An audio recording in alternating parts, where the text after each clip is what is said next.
Bien, continuando con la segunda parte del tema de anemias nutricionales, ahora entramos específicamente a anemia por deficiencia de hierro.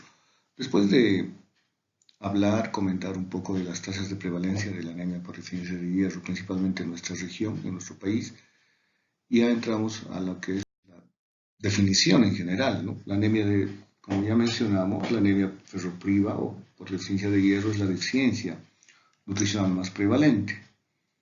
Sí, hemos visto que el 75% de todas las anemias a nivel mundial, la anemia por deficiencia de hierro es la causante de más, ¿no?, del 75%. También puede estar producida por la deficiencia, o sea, principalmente está producida por la deficiencia del ingreso de hierro o también en algunas situaciones por pérdidas crónicas de sangre.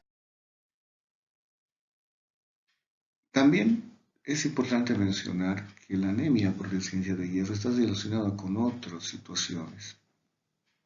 Esta diapositiva es importante para mostrarles que países en vías de desarrollo como el nuestro, también considerados de tercer mundo, la deficiencia de hierro coexiste con otras condiciones. ¿Sí? Fíjense, aquí podemos ver la anemia por deficiencia de hierro ferropriva. ¿Sí? Coexiste con otras anemias que ya hemos visto, ¿sí?, principalmente por deficiencia de vitaminas y minerales. Coexiste con la desnutrición calórico-proteica. La desnutrición infantil en nuestro medio es un problema todavía de salud pública. No ha habido muchos resultados adecuados en la última década. También otra deficiencia de vitaminas y otros minerales, como ya hemos mencionado, y también procesos inflamatorios e infecciosos. Es decir, si tenemos un paciente, un niño con una infección bacteriana, puede ser respiratoria, gastrointestinal, va a producir alteraciones en las concentraciones de hemoglobina, lo que nos va a conllevar a una anemia por deficiencia de hierro. Todo esto es importante. ¿Por qué? Porque tiene implicaciones diagnósticas, ¿sí? O sea, tenemos que tomar muy en cuenta todo esto para un diagnóstico precoz. Y por supuesto, esto nos va a llevar a una definición de las estrategias a utilizar en la prevención. Y eso es lo que se hace, ¿no? Existen los programas de prevención, pero si estamos hablando de anemias, existe el programa de anemias, que más adelante lo vamos a detallar. ¿Cuáles son las causas de la deficiencia de hierro? ¿Sí? Por lo que se produce la anemia por deficiencia de hierro. Si revisamos diversos libros,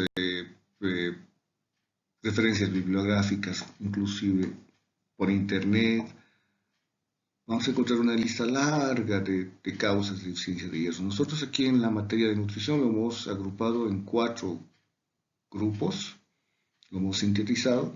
¿Sí? El primero se refiere a depósitos disminuidos al nacer.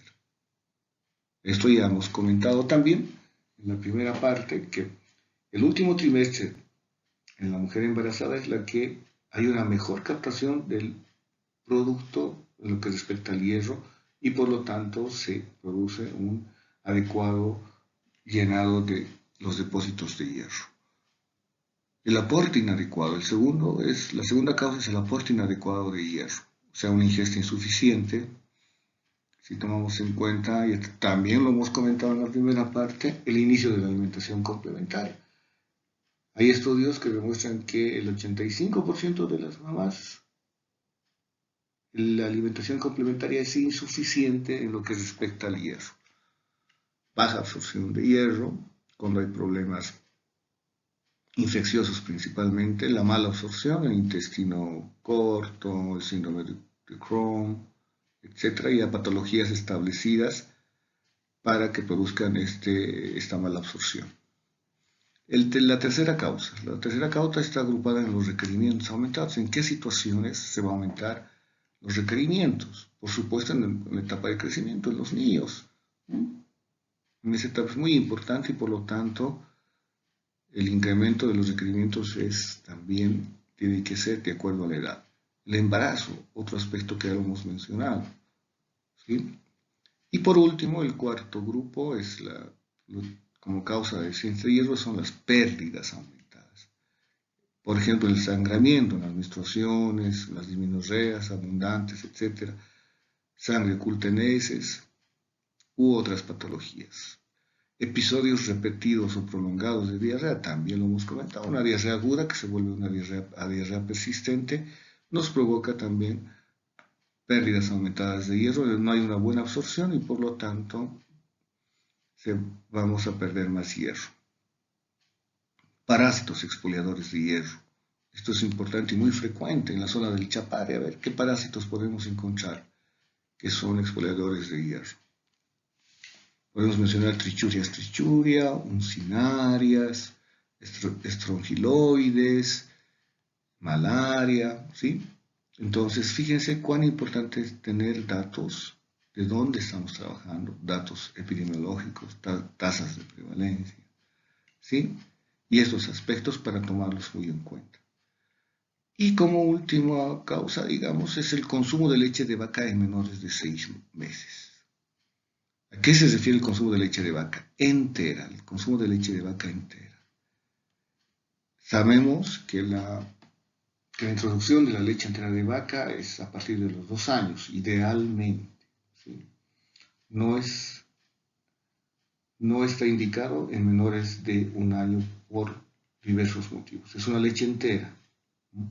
Los macronutrientes y los micronutrientes no son los adecuados para esta edad y principalmente la concentración alta de proteínas nos va a traer problemas. Aparte de eso, la leche entera de vaca, por supuesto, dentro de la proteína más importante tiene la beta-lactoglobulina. Esta, además de ser la causante de la alergia a la proteína de leche de vaca, también nos va a provocar microhemorragias digestivas. Por lo tanto, si estamos con el objetivo de hacer prevención de anemia y si le introducimos una leche entera de vaca, nos va a producir este problema de microhemorragias. Entonces estamos haciendo un doble daño, ¿sí? Las condiciones clínicas asociadas a la masa eritrocitaria disminuyen en los recién nacidos. ¿Cuáles van a ser? Ya hemos mencionado hemorragias durante el tercer trimestre del embarazo.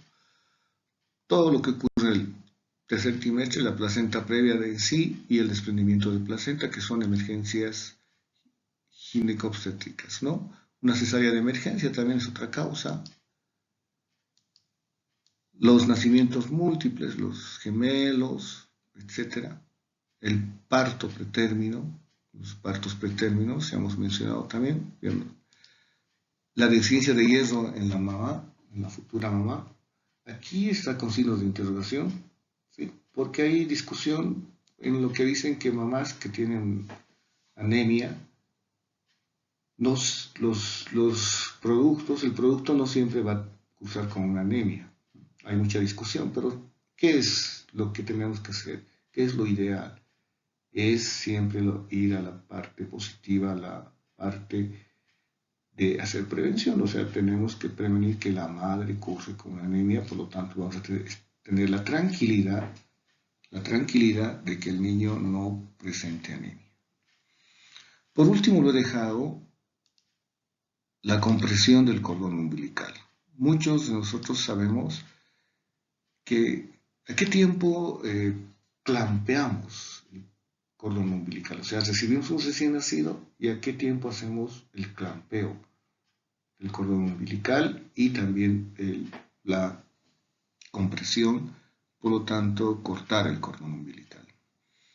Hasta hace 15 años se estipulaba que deja de latir el cordón y puede ya cortarse, hacer la compresión y por lo tanto realizar la compresión del cordón umbilical, ¿no es cierto? Pero hasta ahora, desde esa época hasta la fecha, hay estudios que demuestran, mientras más se tarde, o sea, alrededor, ya hay evidencia médica donde se muestra que entre el primer y segundo minuto después del nacimiento, si hacemos el clampeo del cordón, se va a pasar mayor cantidad de masa eritrocitaria a través del cordón, ¿sí? Y eso beneficia al niño, es decir, a futuro. Hay estudios que demuestran que los niños que han sido campeados después de los 2 minutos, la prevalencia de anemia por deficiencia de hierro a los 6 meses es muy baja en comparación a los niños donde se les ha cambiado inmediatamente el cordón umbilical, ¿sí? Entonces, actualmente se tiene como protocolo hacer el clampeo del cordón umbilical entre el primer y segundo minuto del nacimiento. Eso para una medida de prevención de anemia por deficiencia de hierro. ¿Qué otros factores aumentan el riesgo de anemia? El bajo peso, por supuesto, duración breve de la lactancia materna, eso también nos aumenta el riesgo de anemia. La introducción de leches no fortificadas, ¿no? Volvemos a repetir, la leche entera de vaca no se debe indicar a menores de 1 año. Mínimamente, idealmente, después de los 2 años. Cuando iniciamos la alimentación complementaria, volvemos a repetir, dietas pobres en carne y ácido ascórbico, lo que va a disminuir la biodisponibilidad de hierro. Y por supuesto las enfermedades infecciosas intercurrentes. Y entrando al diagnóstico de la anemia por deficiencia de hierro, para el diagnóstico de anemia por deficiencia de hierro se exige una reducción, ¿no es cierto? Ya lo hemos mencionado, reducción o disminución de la concentración de la hemoglobina más uno o más de los otros exámenes de laboratorio. Está demostrado que la ferritina sérica, que es la proteína sérica que se sintetiza a nivel del hígado, es la proteína de depósito de hierro. Cuando esta está disminuida, indica depresión de los depósitos de hierro, lo que nos confirmaría el diagnóstico de deficiencia de hierro. Existen diversos análisis, pero lo que hay que apuntar es exámenes o análisis sencillos de realizar, que sean de bajo costo, principalmente cuando estamos haciendo estudios de tamizaje o screening, que es decir, vamos a una comunidad que queremos hacer a 200 niños menores de 5 años, generalmente lo hacemos a través de un screening. Podemos medir hemoglobina, hematocrito, los volúmenes corpusculares. Ahora, si podemos hacer pruebas confirmatorias, estos sí ya se requieren laboratorios especializados, por supuesto son más complejos y también hay que tomar en cuenta que los costos son mayores. Por ejemplo, la saturación de la transferrina, protoporfirina libre eritrocitaria, receptor de la transferrina y la ferritina sérica, que es la que nos confirmaría el diagnóstico de la deficiencia de hierro. ¿Cómo se mide la hemoglobina? La medición de la hemoglobina se puede realizar a través de una muestra capilar o también venosa, idealmente venosa cuando no es estudios de screening. Sabemos que la hemoglobina mide la última etapa de la carencia de hierro y su especificidad dependerá de la prevalencia de la carencia de este mineral en la población. Es decir, que su especificidad va a depender de dónde nos encontremos, ¿no? Si se trata, y también de qué paciente estamos tomando, si se trata de un varón, mujer, edad, la altitud sobre el nivel del mar en que nos encontramos, ¿sí? Ahora, si hablamos del hematocrito, es más simple de realizar, pero es menos sensible. Esa es la desventaja que la hemoglobina. Los volúmenes corpusculares también nos ayudan, pero estos deben ser medidos idealmente con un contador de eritrocitos. Ahora, actualmente los contadores hematológicos son los que ya nos definen y nos muestran los volúmenes ya estandarizados. También es importante recordar que en el recién nacido existe una macrocitosis fisiológica, lo mismo que esto por la vida media de los glóbulos rojos y en la embarazada por la hemodilución, ¿no? O la anemia fisiológica. Esta diapositiva es para mostrarles el circuito interno del hierro, ¿sí? Entonces, esto nos va a ayudar para ver qué exámenes de laboratorio nos sirven y en qué etapa van a estar del círculo interno del hierro. O sea, fíjense, cuando se absorbe el hierro, ¿qué es lo que podríamos pedir? ¿Cómo está la transferrina, la proteína de transporte? Los receptores de la transferrina, la protoporfirina eritrocitaria libre. ¿Sí? Estos tres podemos pedir en esta etapa y asimismo el porcentaje de saturación o sea, la relación TIPS. Una vez que ya pasa que ingresa a la médula ósea para hacer la eritropoiesis y convertirse en un eritrocito maduro, aquí ya nos interesa ver el volumen corpuscular medio, ya en sí las características morfológicas del glóbulo rojo, o sea, si hay microcitosis, si hay hipocromía, etc. Y también la hemoglobina y hematocrito.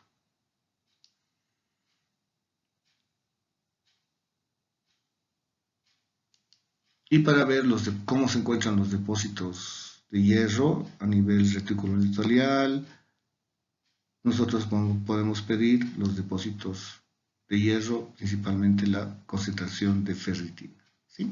Para eso nos sirve entender el circuito interno del.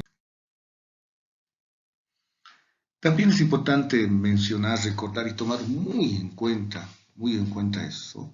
Cuando nosotros pedimos un perfil de hierro, ¿sí?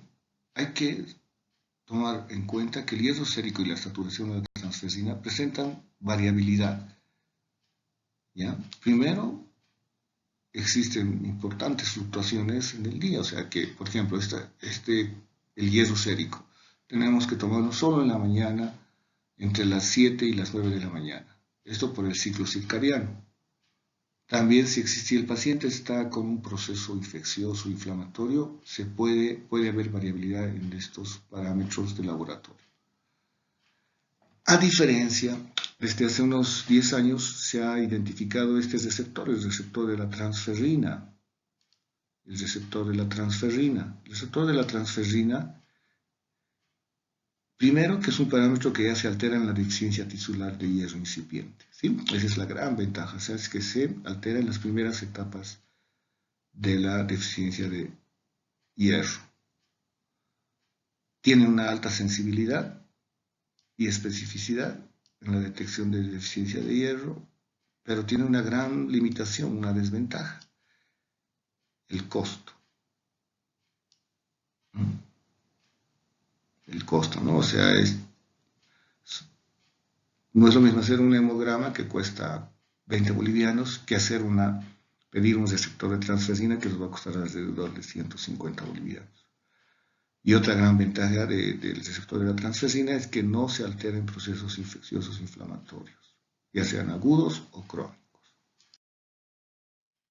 Y aquí vemos las etapas de la deficiencia de hierro. También esta diapositiva este gráfico, digamos, es clásico, está descrito en diversas referencias bibliográficas. Y es para mostrarles cómo se encuentran las etapas de la deficiencia de hierro, ¿sí? Primero, aquí vamos a ver lo que se considera normal, ¿cierto? Normal. Se considera normal cuando los depósitos de hierro están normales. Los transportadores de hierro están normal, el hierro del glóbulo rojo normal. Entonces, en estas situaciones, ¿qué parámetros de laboratorio van a estar normales? La ferritina, el receptor de la transferrina, la protoporfirina eritrocitaria libre, la relación hierro-TIPS, volumen corpuscular medio y la hemoglobina, todo normal, ¿sí?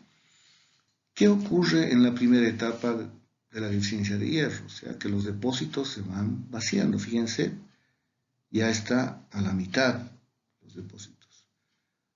¿Qué ocurre en esta etapa? Entonces, ¿qué es lo que se va a alterar? Lo primero que se altera es la ferritina y es una alteración leve.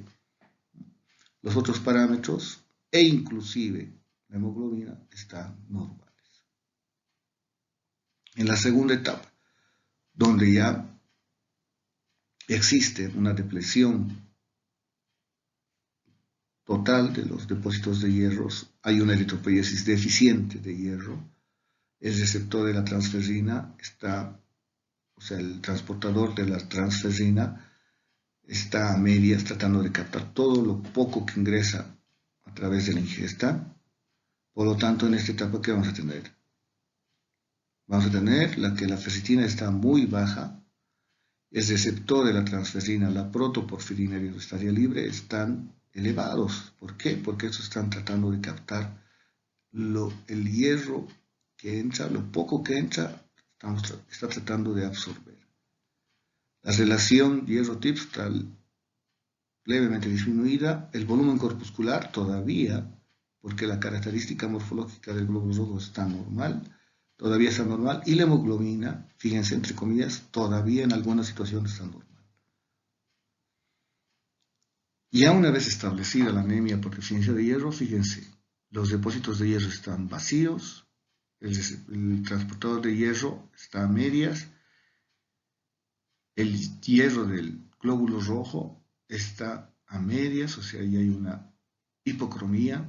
¿Y qué exámenes, y cómo van a ser los exámenes de laboratorio? La ferritina está baja, disminuida, el receptor de la transferrina elevado, muy elevado, la protoporfirina también, la relación TIPS-hierro está baja, el volumen bajo, y recién la hemoglobina es la que es la última en alterarse, ¿sí? Entonces fíjense que nosotros cuando tenemos, ¿qué es lo que queremos, qué mensaje queremos indicarles? Que cuando tenemos una alta sospecha de una anemia por deficiencia de hierro, por la clínica, antecedentes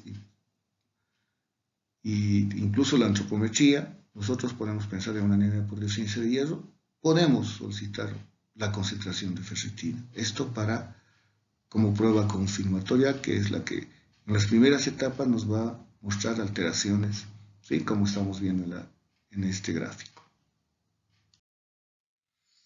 Bien, después del diagnóstico entramos específicamente al tratamiento de la anemia por deficiencia de hierro. Dentro del tratamiento, ¿qué es lo mejor que se hace en medicina? Es la prevención. Entonces, primero hablaremos de la prevención. La deficiencia puede prevenirse mediante 4 aspectos importantes. Primero, el consumo de una dieta adecuada, ¿sí? Segundo, la reducción de las pérdidas anormales de hierro. Tercero, la fortificación de los alimentos con hierro. Y cuarto, la suplementación con hierro medicinal. Vamos a hablar de los 4 puntos, ¿sí? Entonces, idealmente la deficiencia de hierro debería prevenirse mediante el consumo de una dieta con un adecuado contenido de hierro, ¿sí? ¿Esto para qué? Para una biodisponibilidad adecuada.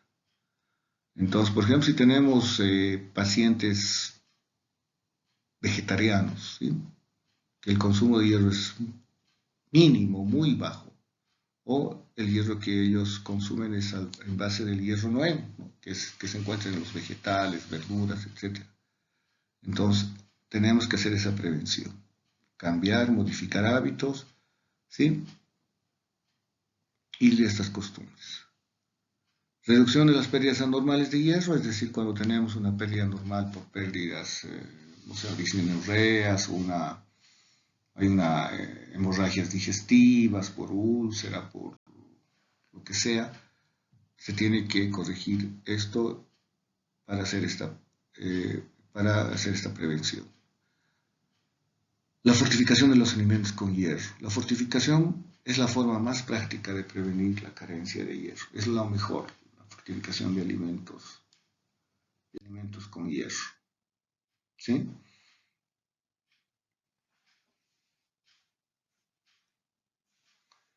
Entonces, ¿qué alimentos están fortificados con hierro en nuestro medio? Principalmente el alimento de consumo masivo, es decir, que llega casi a toda la población, es la harina de trigo. Yo diría que el 99% consume pan o cualquier producto que esté elaborado con harina de maíz. Entonces, la harina de trigo. La harina de trigo está fortificado con hierro, ¿sí? Entonces, esa es una manera ideal de hacer prevención mediante la fortificación de alimentos. El último punto es la suplementación de hierro.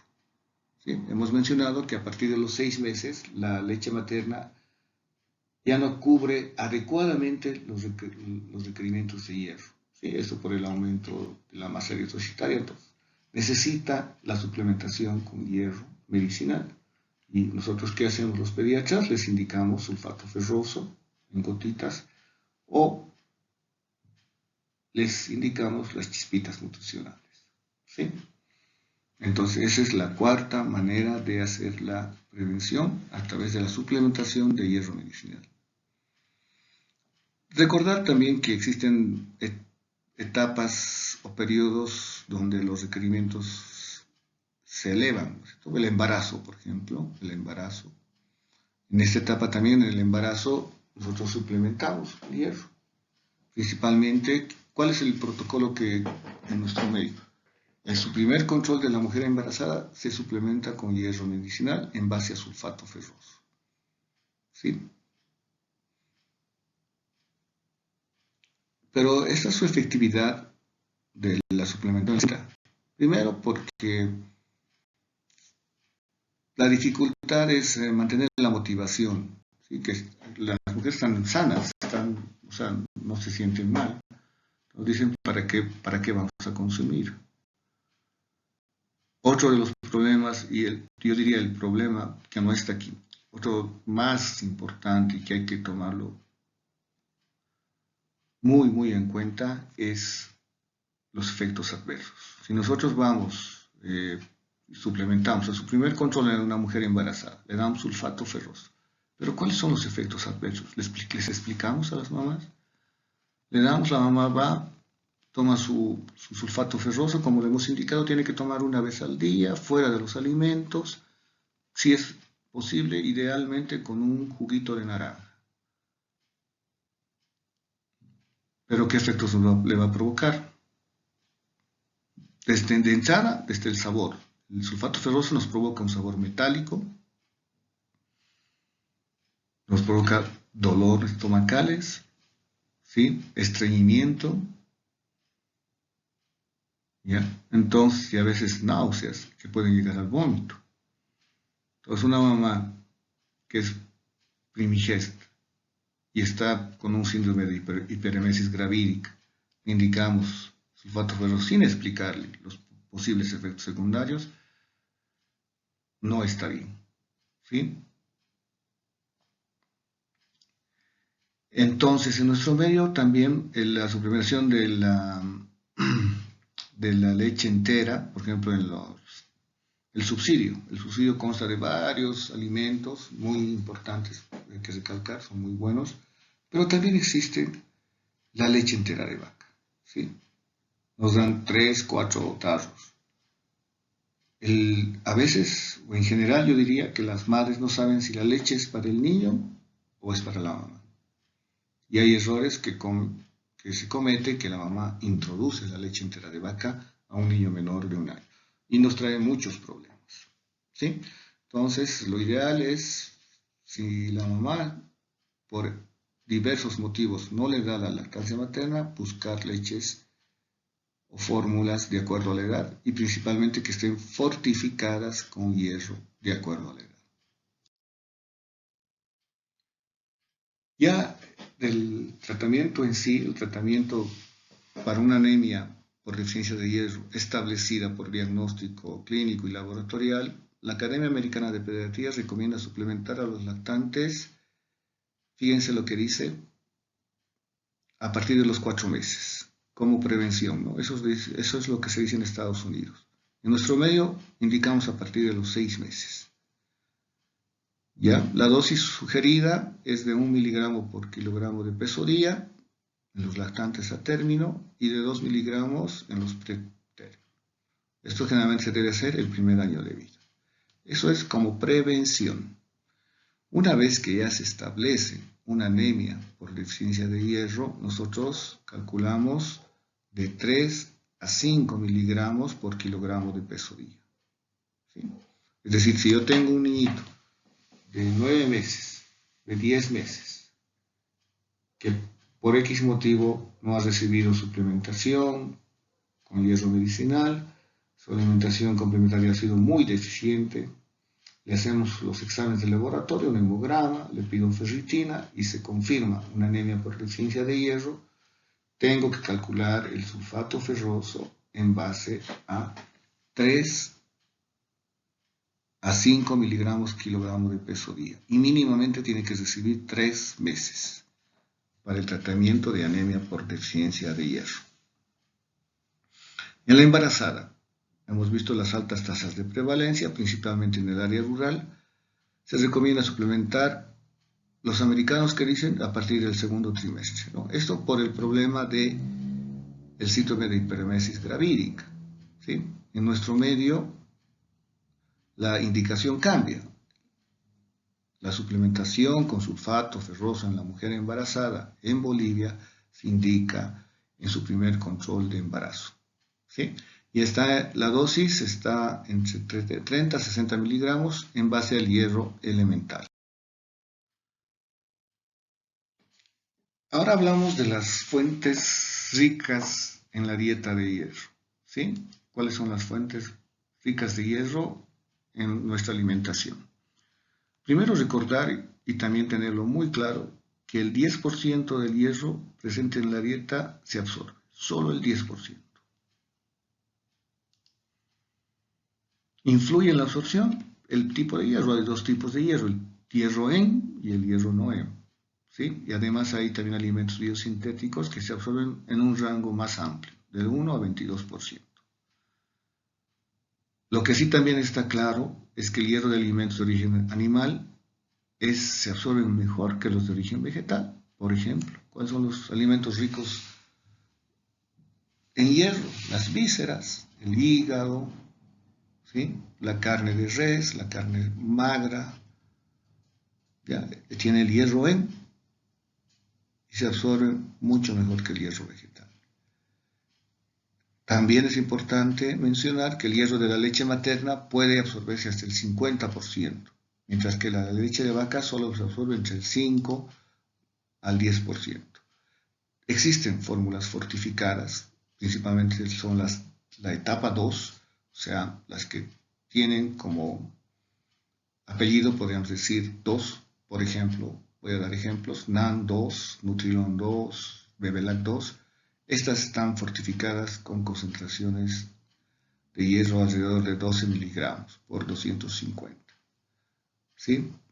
Y si ustedes tienen la oportunidad de probar estas fórmulas, etapa 2, tienen un saborcito metálico y es debido a que están fortificadas con hierro.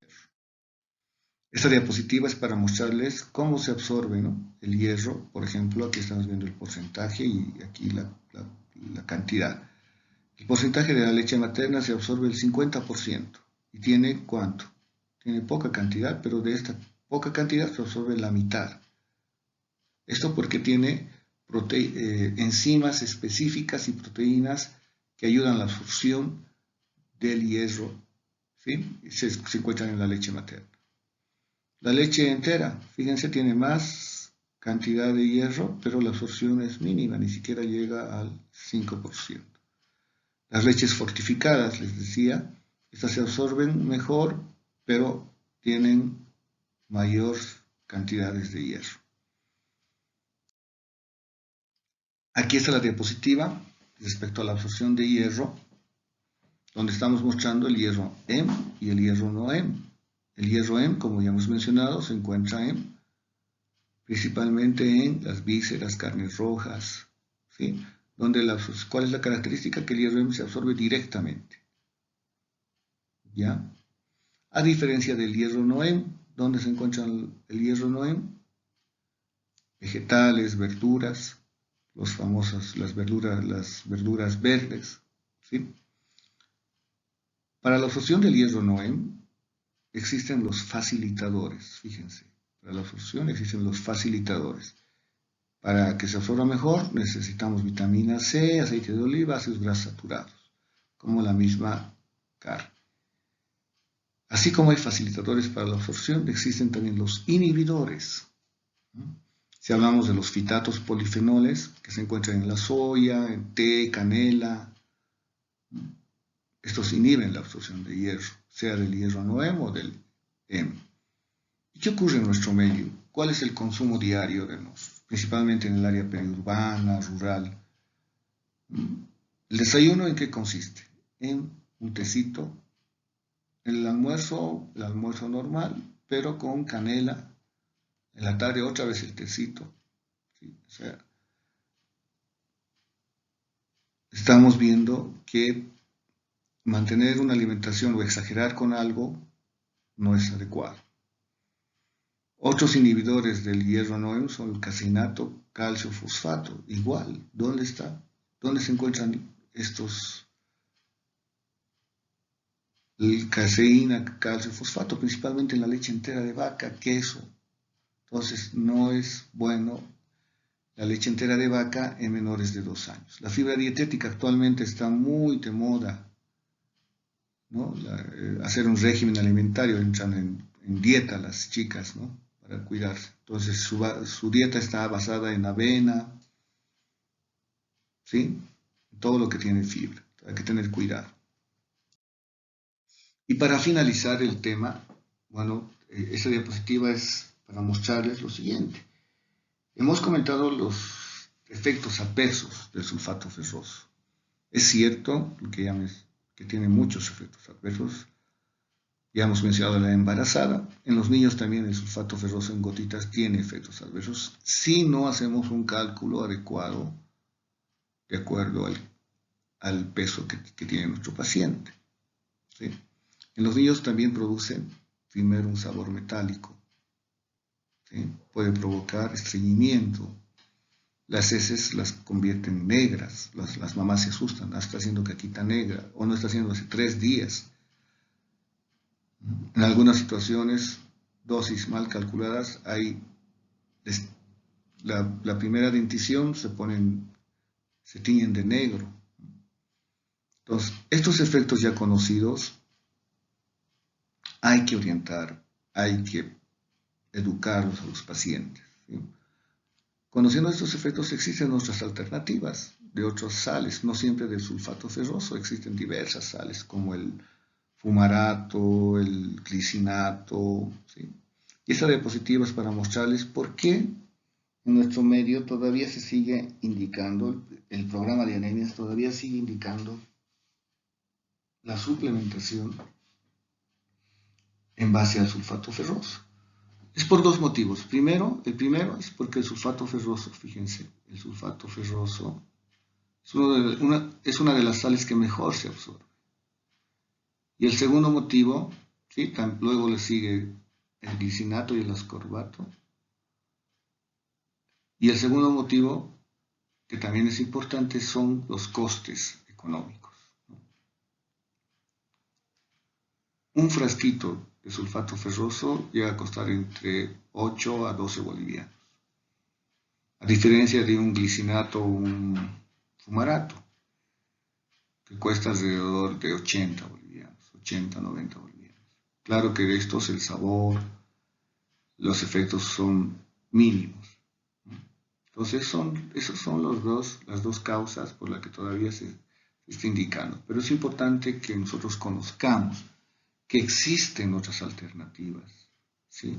No enfrascarnos y darle sulfato ferroso. Si los padres o la mujer embarazada tiene la accesibilidad de conseguirse otra sal que le produzca menos efectos, existen otras alternativas.